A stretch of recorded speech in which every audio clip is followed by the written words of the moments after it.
Alright, the Suns had an ideal start to this game, and a lot of it was because of the Nets trying to pick him up high, so they just kept burning him for it.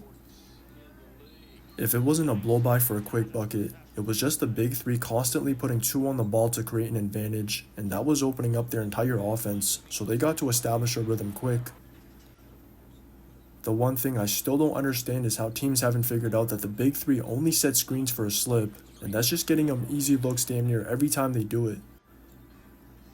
But as good as they were looking, I still think they were a little too nonchalant compared to the level of effort the Nets were playing with, and it was showing in every aspect of the game. The Nets just didn't convert enough of their O boards, but they did convert on a lot of the Suns' turnovers, and that was the most obvious sign of that contrast in effort.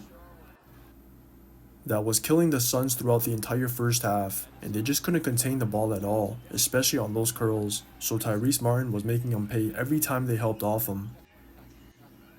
Once he got on that heater, he just never lost it, and I don't even think the Suns expected it, because they were still playing off him, or giving up more open looks on breakdowns throughout the night.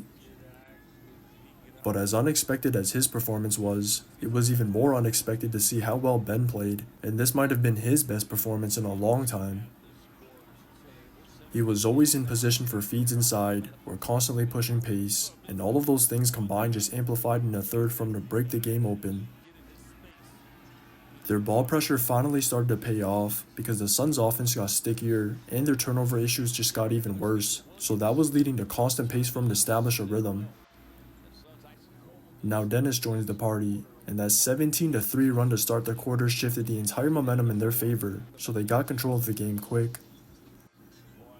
If anything, it should have been even worse for the Suns, because K was just creating something out of nothing, and they dodged a good amount of open looks in transition.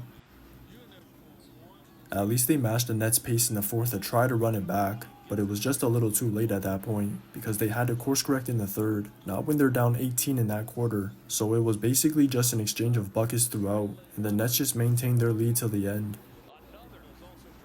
This was a prime example as to why effort matters, and when the better team just expects to win off talent, that's when they drop a game they shouldn't have. Just watch the tape.